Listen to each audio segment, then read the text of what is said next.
Welcome back to Tech Tips of the Day. Today, I'm going to show you how to code faster in Visual Studio Code. We are going to be using a code extension called Tabine. You can try the basic plan for free. Let's get started. First up, let's open VSCode. Once it's done loading, click on the section that says Extensions. Search for Tabine. Click on the one called Tabnine AI Autocomplete and then install it. I already have it installed, but the instructions are easy to follow. If I create a new file called helloworld.c and include studio.h at the top,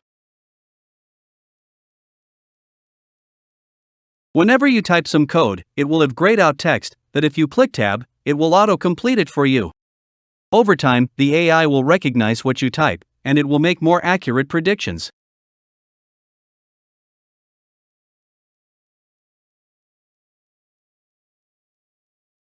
That is all I have for this video. Thanks for watching, and make sure you like, subscribe, and hit the bell icon.